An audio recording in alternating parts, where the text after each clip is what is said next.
1,001. So just another quick announcement. If you're a student, the Google Summer of Code has announced its mentor organisations, which 1000 Parsec is one of.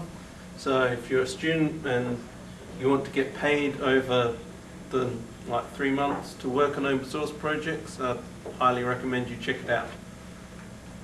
So my talk is on open source computer games and FOSS relating to computer games and all those type of things. What's FOSS? This talk is very much under construction. I've never done it before, so it may run insanely over time or may end very quickly. I've put in some kind of animations to hide the lack of content.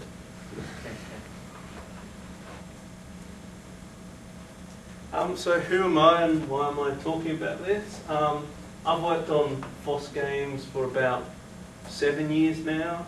My 2 biggest games I've worked on is WorldForge, which is a MMORPG type thing, and 1000 Parsec, which I founded 6 years ago. I've also ran the gaming mini-conf at linux.conf.au both earlier this year and the year before that. And I've given talks about open source gaming at a number of conferences, including linux.conf.au and Free Play, which is an independent games developer conference in Melbourne. I'm not the first person to give a gaming talk here at LinuxSA. There was a gaming talk back in 1996, which is a very long time ago, by Matthew Tippett, and as well, much more recently, before Ratbag closed down, they gave a games development talk here at LinuxSA. So it's not that unusual to be talking about games here. The reason I'm giving this talk is for a number of reasons, and one of the main reasons is the idea that FOSS games cannot compete with commercial games. This is a conception held by many people, even hardcore FOSS advocates say computer games is one area where FOSS will never be successful. As well, what people don't realise is that commercial game companies are already using FOSS. I'll have a whole bunch of really good examples about this later on. As well, the closed nature of gaming consoles. Every time you get a game for an Xbox or a PS3, Microsoft is getting a cut of that game. So it's almost impossible to distribute a game for Xbox without first getting it cleared by Microsoft. Of course, they're all like the mod chips and stuff like that, but out of the box, your Xbox is restricted to only what Microsoft want you to do. And this is like Microsoft's wet dream. They want to get money from you for everything. As well, gaming is one of the #1 reasons that people still run Windows. You can't run your games on Linux, so you have to have a Windows install. If I didn't need to run Windows for games, I wouldn't run Windows at all in my house. And lastly, there are just some really cool FOSS games out there. People don't realise about how many cool and interesting and innovative games that are out there. So that's why I'm giving this talk. So the way this talk is structured is I'm just going to go through why FOSS games are important, why we already almost won the FOSS games war, games, and in there I'll talk about commercial games. Then I'll list off a whole bunch of games that already exist and that are really cool, and about how to make your own games exist. If you have any ideas how to get them started and how to make your own games. And then lastly, I'm going to spend a short amount of time just talking about my own project, 1000 Parsec. So let's get started. Games is really the final frontier for FOSS. With getting there with the desktop, our market share, thanks to things like the Asus EEPC, has dramatically increased. We basically own the embedded router market. We run like 60% of the internet. So FOSS has basically made huge leaps and bounds everywhere apart from games. So games is one area where we are going to start seeing that we need to compete there. And the idea that FOSS can't compete in the gaming arena is exactly the same thing people were saying previously. FOSS can't compete against commercial software. You'll never see somebody running Linux on a desktop who isn't a geek. Nowadays, with things like Ubuntu, you can have people who aren't technically literate use Linux on their desktop. You can have people who don't even know they use Linux in things like the EEPC. They just click, they get their Firefox, and they can browse the internet. They don't even know they're using Firefox on their desktop that somebody else has installed for. OpenOffice allows you to develop your presentations. This presentation is written in OpenOffice. So the idea that it's not, we can't compete in FOSS games is kind of the last area where people are saying we can't compete, and I'm going to show that we can and that we have been competing, and that it is very much the last frontier for FOSS. So this is just a little survey. Who here plays computer games? How many of you have played an open source computer game? That's pretty good. How many of you run Windows because you want to play computer games? But only the ones that don't run on Wine or Sadaga. Yes, but that does prove my point, is that almost all the people who put their hands up that say they play games say they have Windows so they can play games. So that was just showing my point.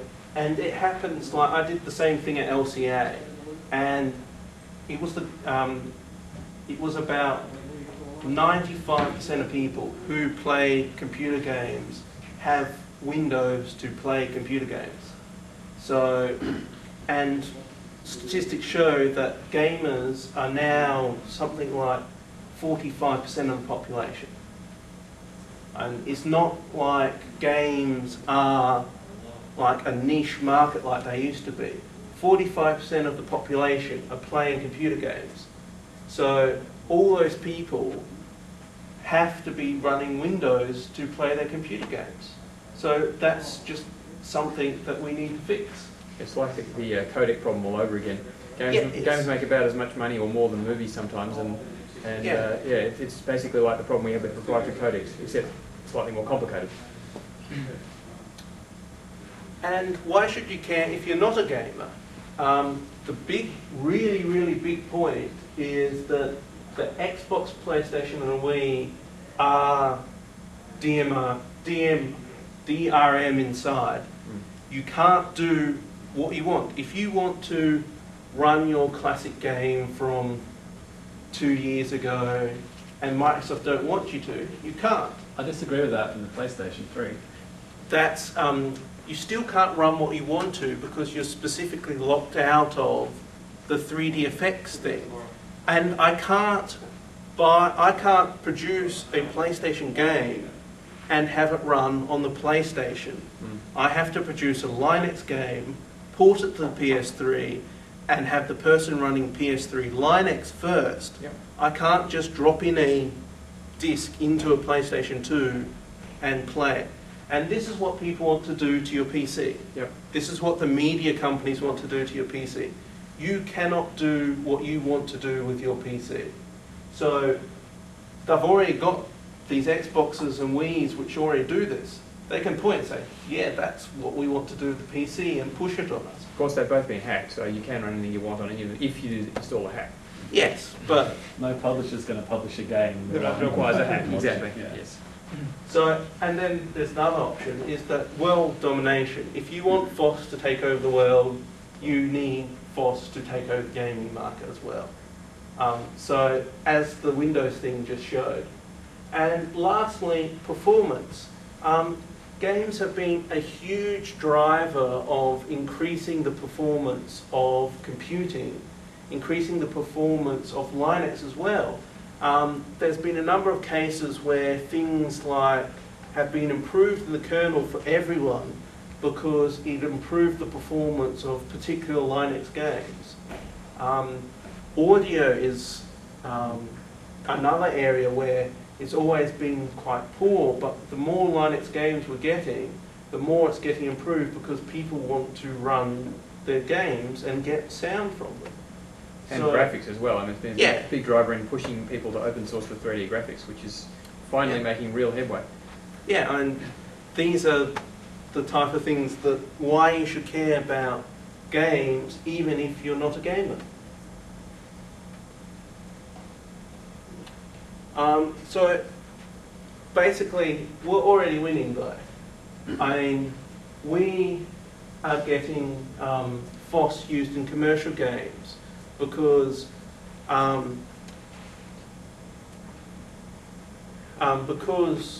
FOSS is just cheaper and it works better and it's more secure. Commercial games companies are using FOSS.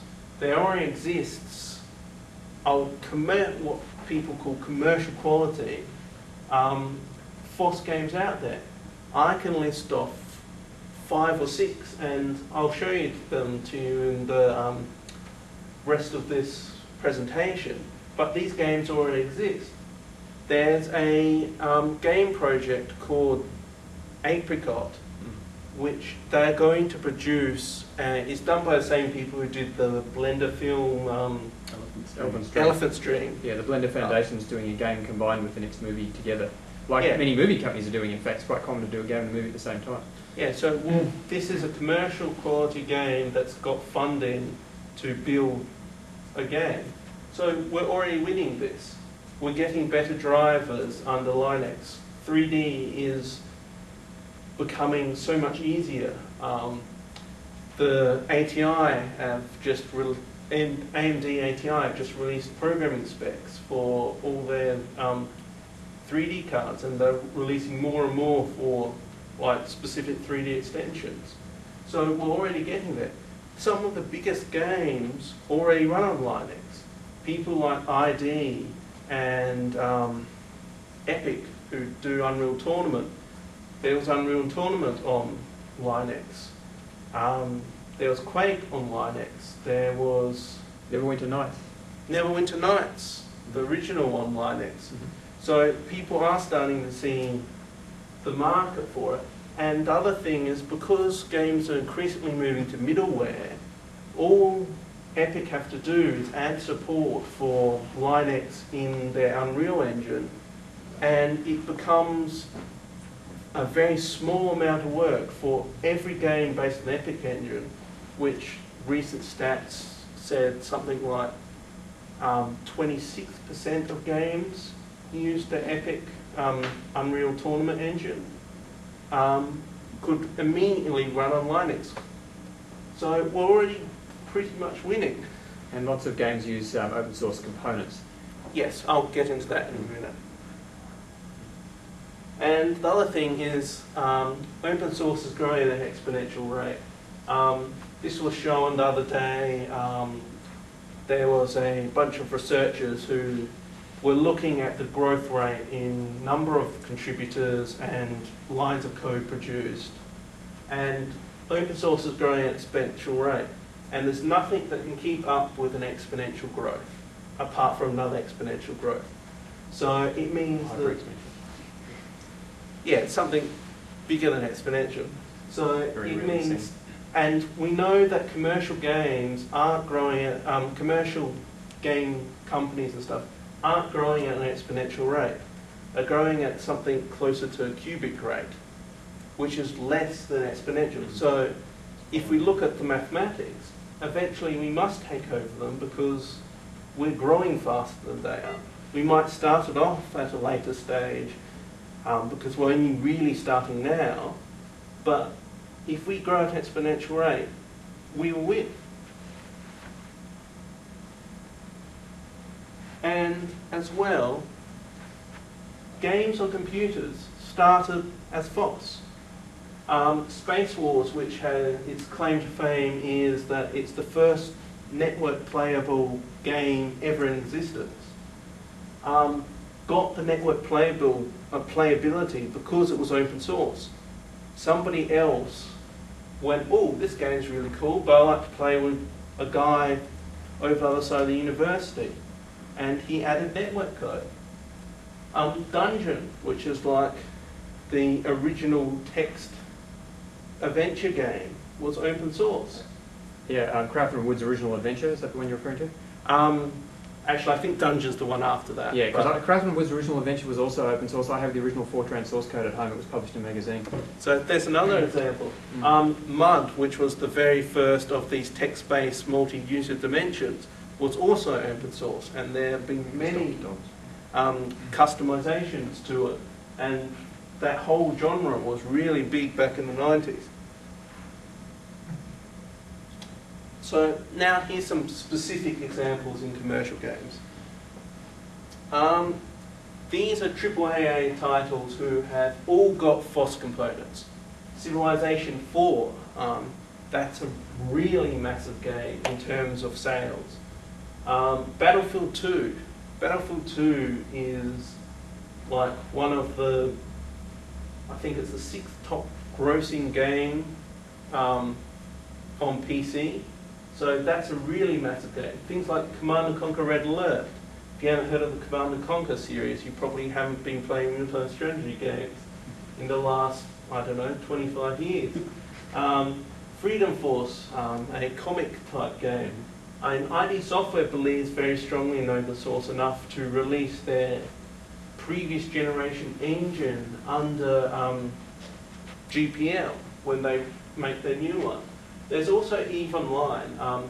EVE Online is kind of a strange example because they use FOSS heavily in their engine. They use a thing called stackless Python, which they basically maintain now.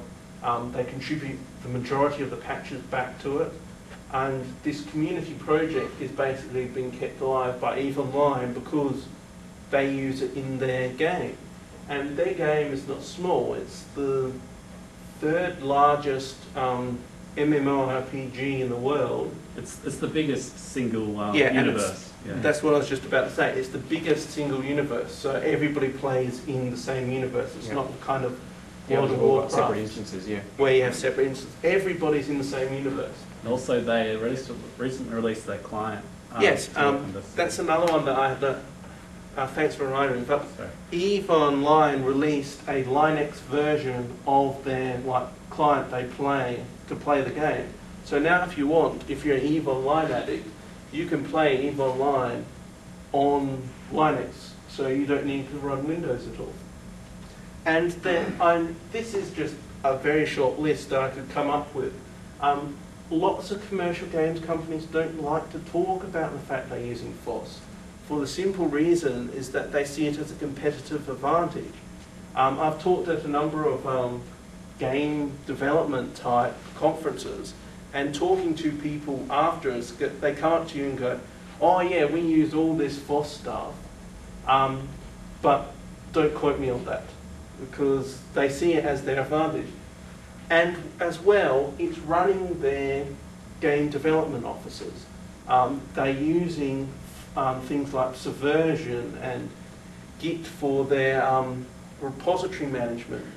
I know a number of large companies that the only thing they can use for their media asset revision control is subversion, because nothing else is able to handle the large binary blobs. Even things like commercial things like FOSS just don't perform. They've got terabytes worth of data, like art assets, in a checkout of their repository.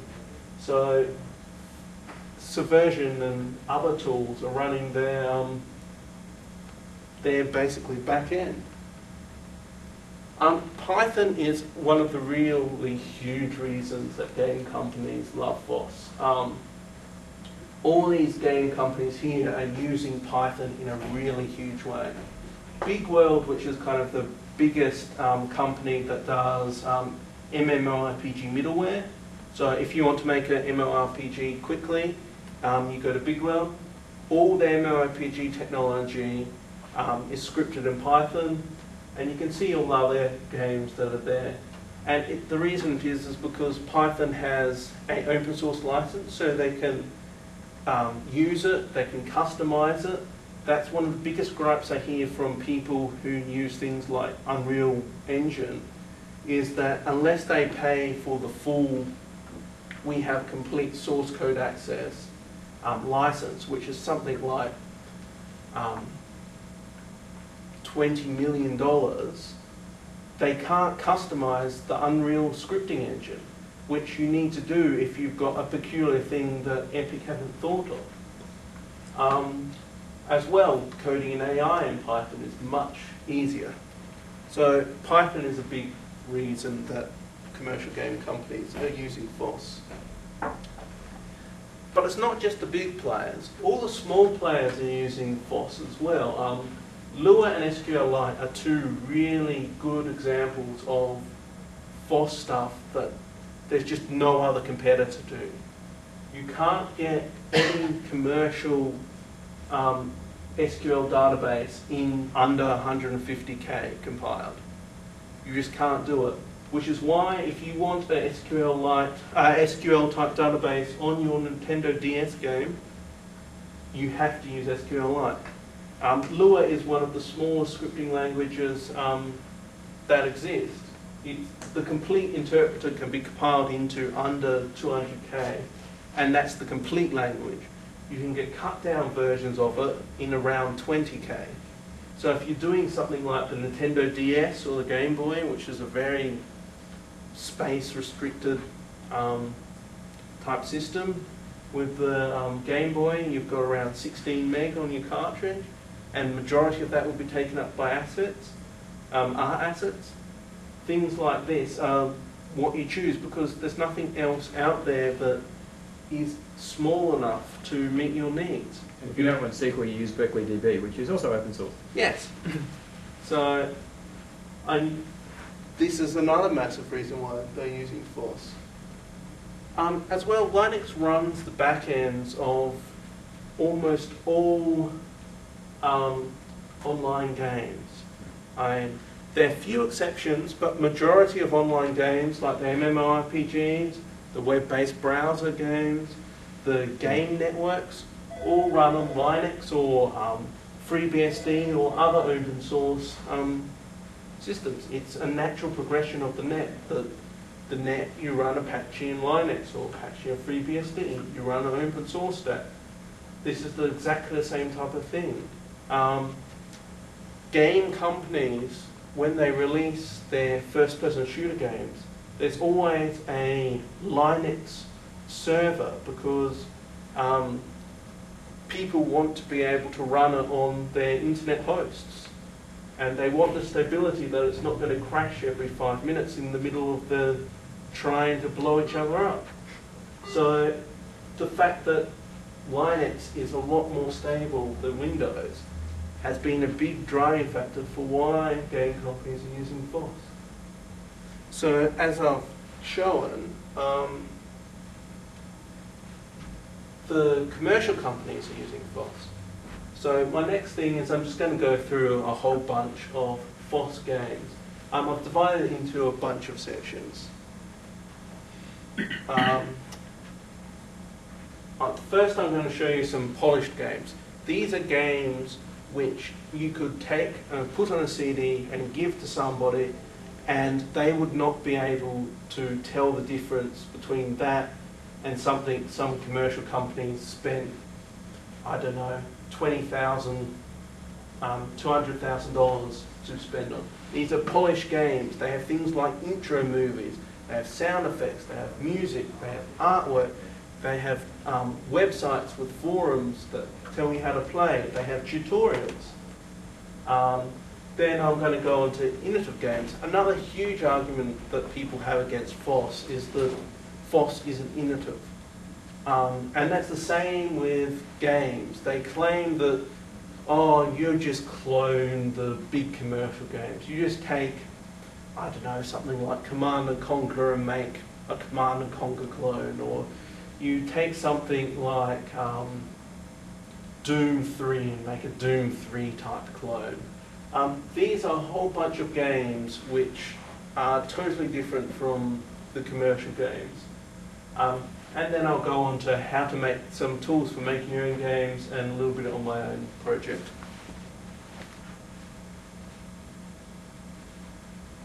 So the first one you may have heard of is Battle for Westnorth. It's a kind of turn-based strategy game of the heroes and might and magic type persuasion. So I'm just going to run, this is kind of a promotional video that they have. So I'm going to just show that if it works.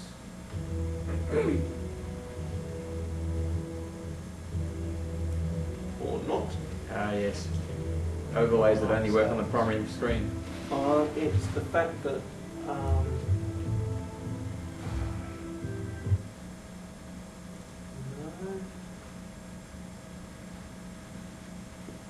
And show.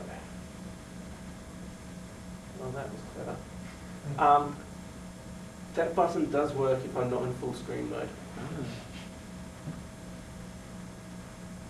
So I'll go back.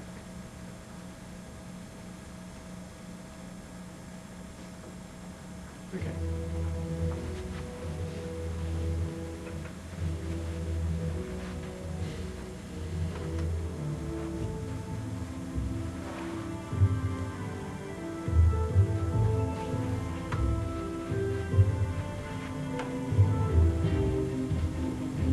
So this just shows a bunch of how the game plays and some of the artwork.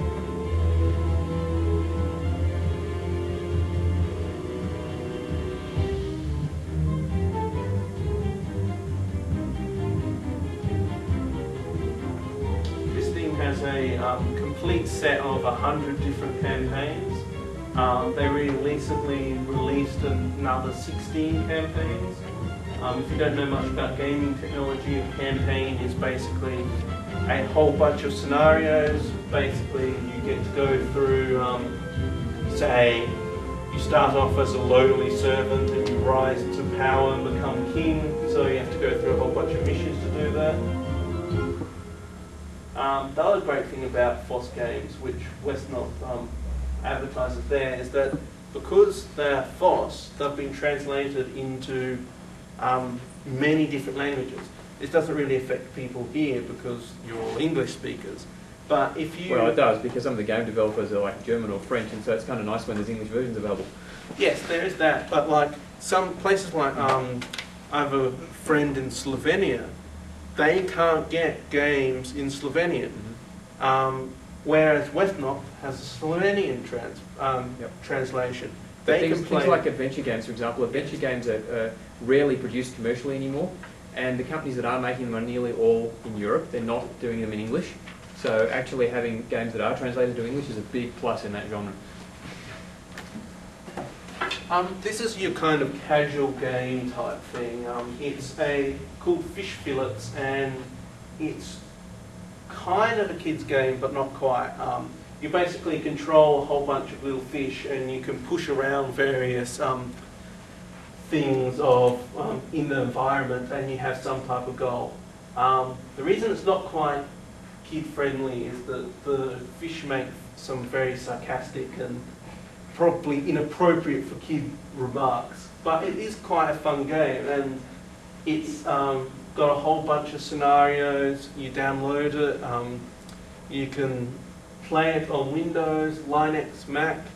That's another really good thing about a lot of FOSS games, is they run on all your platforms.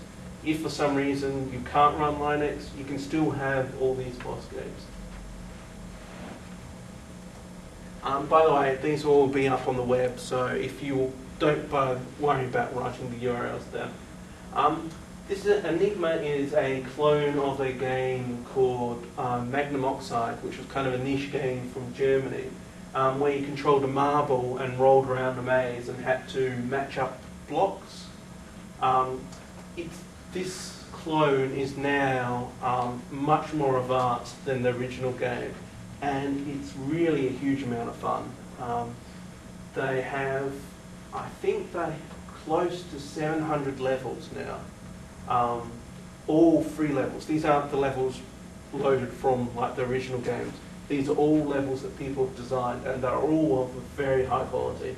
If you include all the lower quality ones that have close to say 2,000 or 3,000 levels. And it's really cool because there's a whole bunch of things in these games that aren't in the original. Things like, they're different blocks, like you can see a little key up there, you have to get the key and then hit one of the locks, but that key only opens that lock on the other side. So there are all these new components that aren't in the original. If you're a real-time strategy fan, Boss Wars is a pretty good real-time strategy game. It's the standard 2.5D with your mini-map, and you build your units and then you blow each other up. Its graphics are probably pretty good for a FOSS game, and it has a whole kind of campaign that you can play through. If you're a fan of side-scrolling shooter games, Chromium is a side shooting game. You play with a mouse. It's very high quality, it's a load of fun, it's very difficult. So these are the type of games that aren't really being made much anymore. So you can come and get your fix of your side-scrolling shooter games. And there are a lot of other ones out there. These aren't the only ones. These are just a very, very small short list.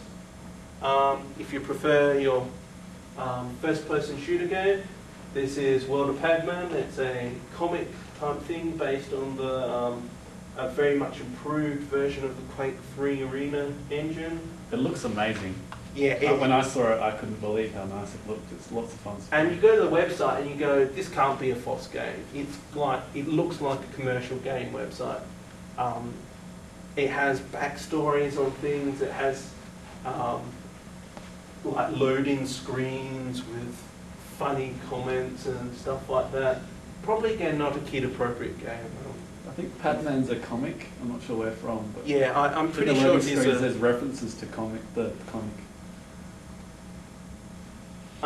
This is a rather interesting game. I haven't played in a while, and it's improved a lot.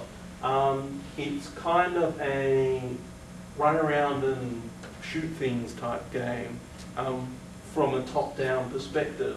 It's called Ego Boo, and it's really a load of fun. Multiplayer is a lot better than single player, but the single player is still pretty good. I'd highly recommend you check it out. It's kind of different. I haven't actually seen a commercial game that's anything like that, but it's polished. It's so polished that it's in this section. Another 3D shooter game. This is actually really quite popular on the net at the moment. At any one time, they probably have about 100 to 200 people playing it on the servers. They have a whole thing called Warsaw TV, where you can watch matches. They have competitions. People donate prizes, and you can play it again on an improved Quake 3 engine. And then you've also got your party games, like Frets on Fire, Guitar Hero type game, Stepmania, is a DDR, Dance Dance Revolution type game. Stepmania was done by a commercial company who produces arcade machines. You can go to places in Asia and play Stepmania for like 20 cents a go type thing. This is a real game that people play and don't even know FOSS, that it's a FOSS game. And it has a whole bunch of really groovy mods. If you have a dance mat, I highly recommend downloading and playing it. So here's some of the innovative games. This is kind of the classic innovative game. Liquid Wars. You basically control a bit of liquid, and the idea is to grow more of that liquid by destroying other people's liquid. It sounds really boring. It is actually really quite fun. It's just one of these games that you have to play before you'll believe me on this. Sadly, it's abandoned at the moment. They're developing a newer version which has newer features. This was released in 1996 or 7 or something like that. So it's really quite old game, but it's kind of the classic. This is an innovative game. There's nothing like that out on commercial games. It's multiplayer, you can play it across the net against different people and all that type of thing. Globulation. At first look, it kind of looks like your standard real-time strategy game, except with not as good graphics. However, it's actually quite a different gameplay. Instead of saying unit A go here, you basically set priorities on various things, and they're very different ways of controlling. You don't directly control your units. And the original Globulation, not Globulation 2, actually came out before any of those type of games existed on computer. There are a bunch of computer games that are like commercial computer games that have been inspired from the original.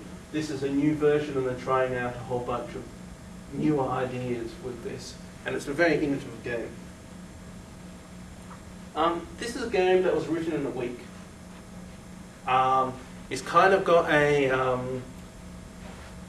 incredible machine type feel to it, but the dynamics are very different.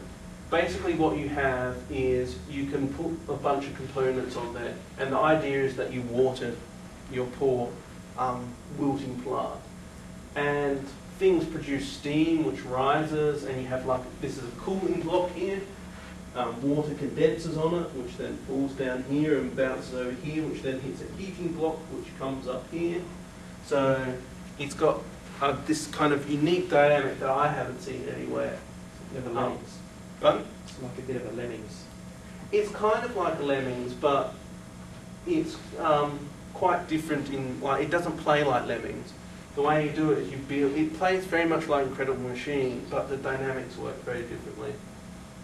So, and yeah, this game was written in a week. I'll get more onto about how that happened a bit later. This is another interesting game. It's called Really Rather Good Battles in Space. And if you're a hardcore strategy gamer, this is the type of game that you'll really love. The way it works is basically you click on each ship, and then you click on another ship, and you target various systems, and you can tell, say, where to put your energy in your ship, like towards the shields or towards your weapons. You can target their engines so they can't move, or you can target their weapons so they can't fire back. You can target their shields so that it's easier to do other things. And there are various different strategies to play it. It is a very hardcore strategy game, but there aren't a large number of games like it, and especially not in the 2D format.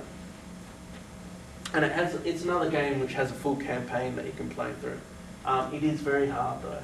If you're not a hardcore strategy person, you're not going to get very far into the missions. You'll get like 20 minutes into the first mission, and then throw your hands up in frustration. Although I think they've just revamped the first mission because they just realised it was a bit too hard. Maybe they have. Yeah. I can't. That's not one of my favourite games. Just like a week. I can't get past the first one. About a week or two ago, they actually released a newer version with the first mission toned down a bit. There are a lot more projects out there. Fresh Meat has 2,918 projects in their games section. Linux Game 2 has something like, what was the stats recently? Something like 10,000 games, of which like 3,000 have made some type of announcement in the last year. And it's only games that run on Linux. Wikipedia have a very good open source video game section, which links you mainly to kind of polished games. And there's also the Free Gamer blog, which is really a very interesting read. They link to various games, and I found out about a lot of cool FOSS games that I wouldn't know about otherwise through that blog. So now I'm going to go into making your own games. This section's rather short, but Python. That's my biggest hint to you. People think Python's slow, but the way you write games in Python is that you wrap various C++ libraries. So all that wrapping's been done for you by various things like Pygame, Piglet, PyOD, Panda3, Pyoga.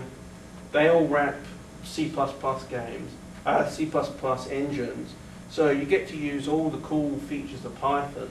So you can write a game in 200 to 300 lines of code, and you can get cool things like alpha blending and stuff like that. I'm going to show a demo of how easy it is to write a game in Python in a minute. This is what you want to use if you're developing an open source game. Piglet, this is the newest game toolkit, and it's kind of the Pygame++, which is kind of annoying because my Pygame slides after this one. At the Gaming Uniconf, the two core developers of this gave a very cool kind of tutorial session at the open source, at the Gaming Uniconf, and I've got a recording of this that I'm just going to show now. It's OpenGL based, which is one detractor depending on what you're programming for. So the LBC laptop that uses Pygame for lots of the games people write for it, but it doesn't have OpenGL acceleration, so you can't use Piglet on it. Okay, so yes, this is the Piglet website, which is our slide for today. The rest of the proceedings today will be typing by the able Alex. Hopefully. So yes, Piglet is a new, about 2 years old. So these are the two developers. So the thing to look Can you go to full screen? Yeah, I will in a minute. The thing to look at is that this recording is 40 minutes long. They do all this in 40 minutes. They're going to develop a complete clone of Space Invaders in 40 minutes. And as you see, they've already wasted a minute. So, yeah, watching this live is absolutely amazing. It's on Google Video, so if you go to Google Video and type Piglet in, it's like the only video there. So I'll just skip forward. So they typed all the code on the screen and was sitting there. I was sitting there on my laptop and I tried to keep up with them. Couldn't quite keep up, but it was pretty amazing. So, sorry about the low quality. These are the ones. My laptop doesn't run the higher quality. So this is about 11 minutes in, and they've already got a screen up with a little guy down the bottom who was alpha blended. You can't see it in this crappy quality, but it's an alpha blended thing, so it kind of looks all highlighted. And see now he can shoot little things. So that, keep going.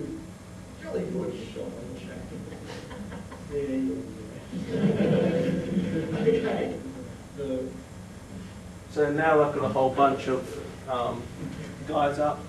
This is 20 minutes. update. Okay.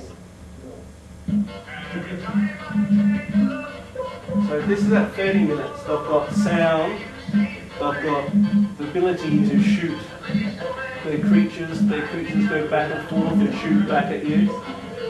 And they have things like a winner screen and stuff like that. The music is actually more space and So that's at 30 minutes. This is a pretty impressive feat in any language, and this is using the Piglet toolbox.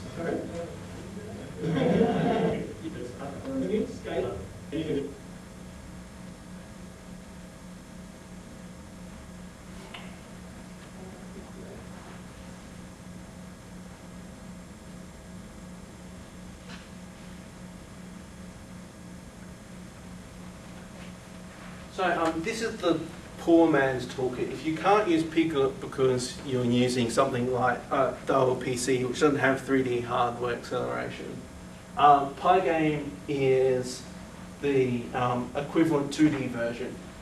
They have a very good tutorial called Punch the Monkey, which is, you know those stupid banner ads where you have to punch the monkey? They show you how to make one of those type of a desktop version of that game in about an hour. So Piglet's a little bit faster, but Pygame is more compatible. And it's still very, very easy to use. It supports Windows, Mac, Linux, so does Piglet. So again, this is what you want to use. There have been some commercial games released using Pygame. There's one called Galcon, which is a closed source game using Pygame where you basically build up ships on a world and then you try and attack each other. Only it's a very, very fast game. And it looks really cool.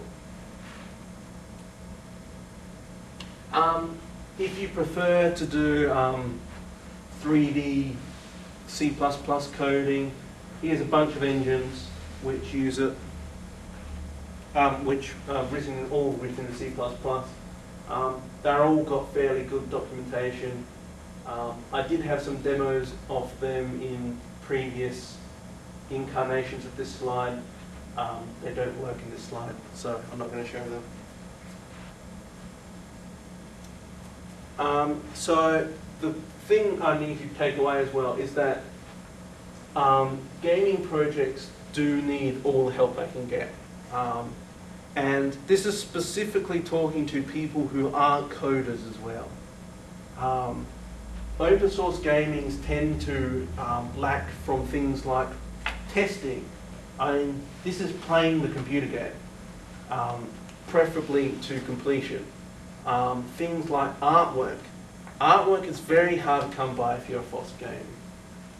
Music is very hard to come by. So all you creative people out there who don't code, please come and contribute to open source games.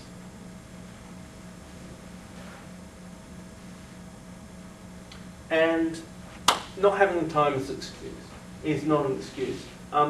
As I said earlier, that Nelly's Garden was written in a week. It was written as part of, there's this competition called PyWeek, where you get a week to write a game in Python. And there's some really cool demos that, like full games that come out of that, and various demos and other stages. And there's a theme each month, each time it runs. Like the Nelly's Garden, the theme was it's powered by Steam. So you had to incorporate Steam into it. And it's only a week. If you can't do a week, there's even shorter ones. There's the Lumdare, which is 48 hours, which I believe is 2 days. That's already, they also produce really cool stuff out of Lumdare.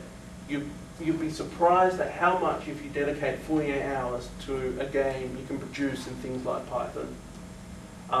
There's also the PyDay, which is if 48 hours is too much for you, you can try and do it in 24 hours. This is only new and I haven't seen any results yet of it. But like the Piglet, that Space Invaders game, took 40 minutes. Imagine if you times that by 24 hours, how much you could get done. So just because you think you don't have the time, You can set away a weekend to do a lum dare, or a single day on do a Pi Day type thing, or a Pi week if you have a week of holidays. Take a week of holidays off and hack an open source game for a week. So this is the intro movie to my game. We were very lucky to get an artist who did this, and it looks really cool. It's kind of a little bit annoying because the game looks nowhere near as cool as the intro movie. So there's this really big build-up, and then people go and look at it and go, hey, wait a sec. So that's the name of the game, and that's the URL for it. What 1000 Parsec is it's a framework for 4X space games. 4X kind of stands for explore, expand, exploit and exterminate. It's not like the core part of 1000 Parsec isn't a game in itself, but we haven't made the mistake of lots of these open source projects try and build a framework, and then you kind of look at the framework and go, oh, that looks kind of nice, what do I do with it? We also have a couple of playable games.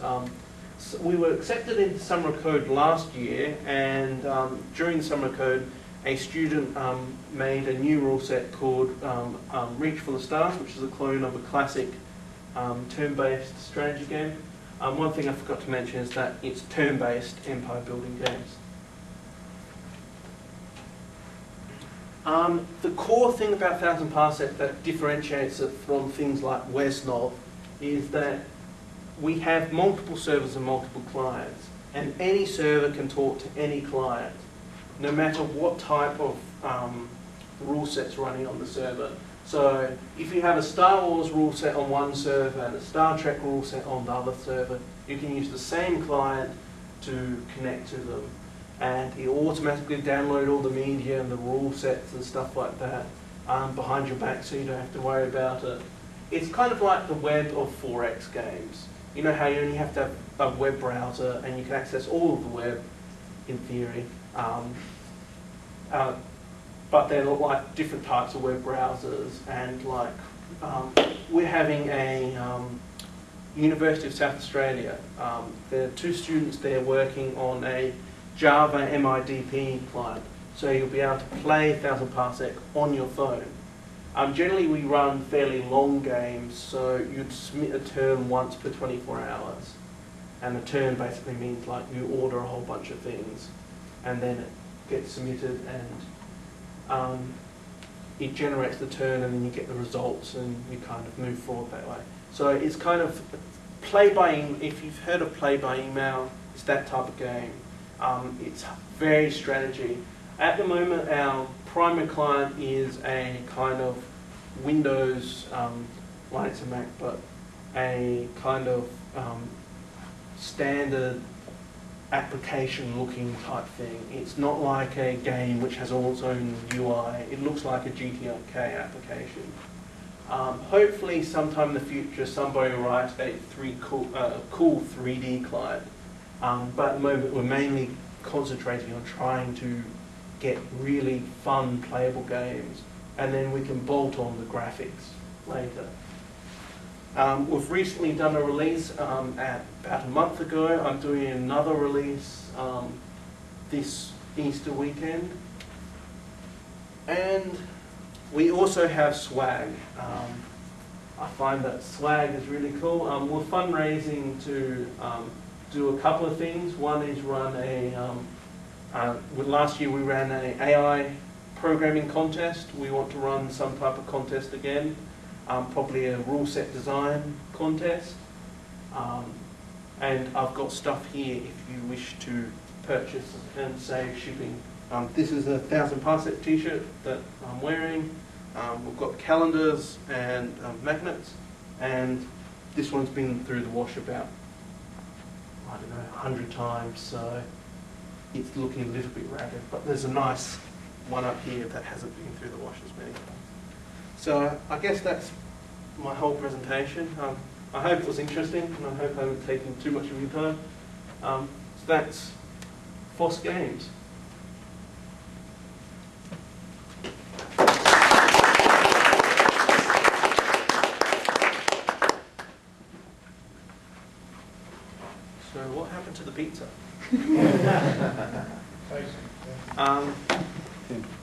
Questions?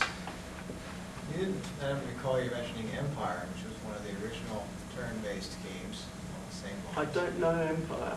Well, the interesting thing about Empire was that it was actually turned back into source code from being decompiled from VAX assembly.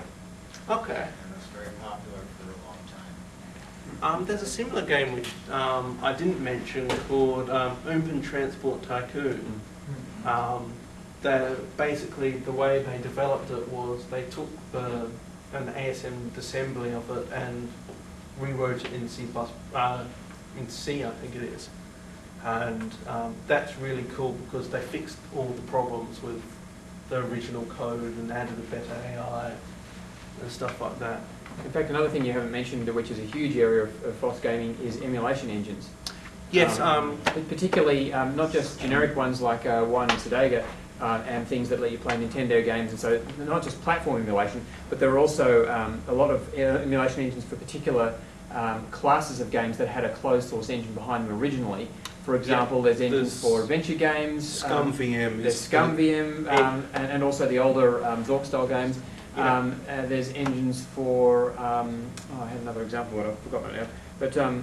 But yeah, of course, the BioWare games are being re-implemented, the GemRB project and things like that. So there's a lot of those because basically the people have their old games and they want to be able to play them on newer machines where the old engine doesn't run anymore because it used to require DOS or Windows XP and they've got Vista now or whatever, or they want to run it on Linux, or they just want high resolution graphics because some of the games were designed for 320 by 240 and it's kind of nice to run them with better graphics. There's one doing the Command & Conquer engine, so for like Command & Conquer, Red Alert, there's something else there as well.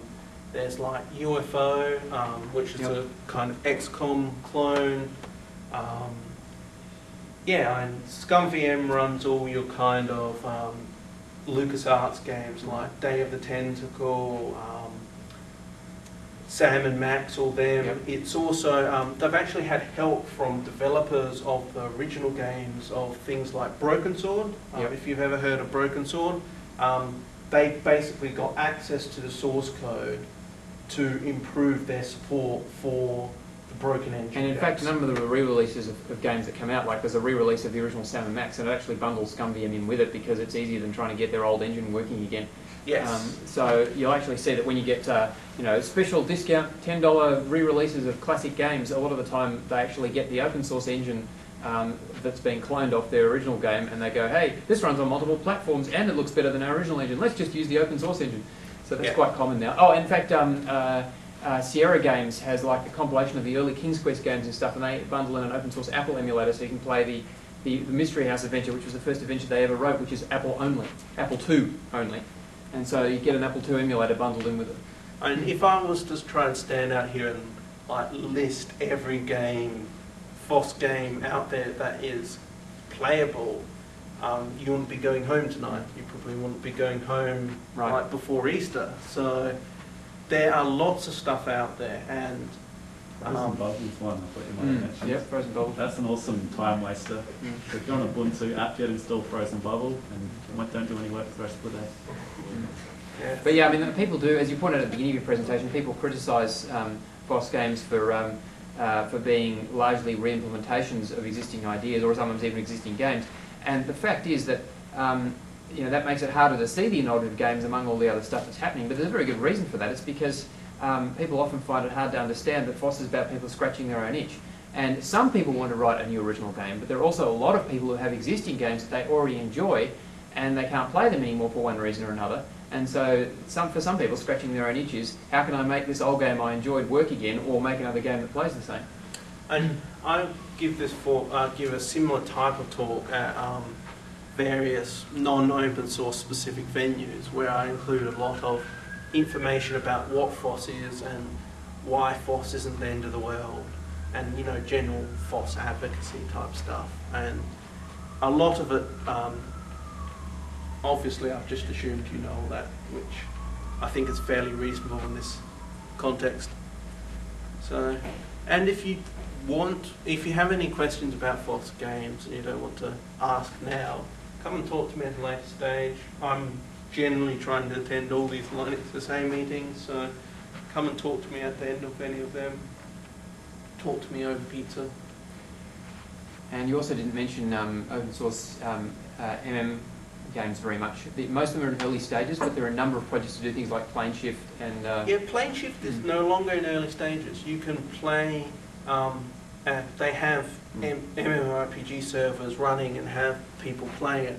The problem with Plane Shift is that although the engine is open source, all the other assets are closed source, precisely for the reason that it's very hard to get high quality artists. I mean, that's a... Is it still free though? The engine is. The engine is, but but... the artwork? No, the art is not. It's a commercial type license. There's a big difference between closed source artwork and non-free artwork. Right. Yeah, and there are a number of things in that space as well, because exactly that reason that artists... there's a theory about, someone's been writing theoretical articles about that as well, that open source may not work nearly as well for art as it does for code for a variety of reasons, so that may actually be an ongoing problem. But I don't think it. I think it will work. It's just it hasn't reached the critical mass in that community yet. Right. There's also a counter argument that I won't go into now, but that it won't work. And if you talk to people who are actually artists, like my wife, they have fairly strong opinions about why it's not going to be as easy as it is with programmers. Yeah. Basically, because the crux of the argument is that programmers generally have a pretty good income, and or at least opportunity for income, and artists generally don't. And so artists have to actually get paid somehow because they can't afford to give things away. Now, there's counter arguments to that as well. Yeah, so, and that it would be interesting to get an artist up here, and there's, I think his name's Andy Fitzpatrick or something like that. He is a, he talks at LinuxSA, linux.conf.au, and he is a artist, like, he doesn't like programming and anything like that, but he has some very good points about why he thinks FOSS and art are a perfect match. And if you look at, yeah, I'm pretty sure he did do an LCA 7 as well. He designed a t-shirt for LCA 7. Anyway, well, things like Blender show that it can be done, I mean, things like Elephant's Dream, which is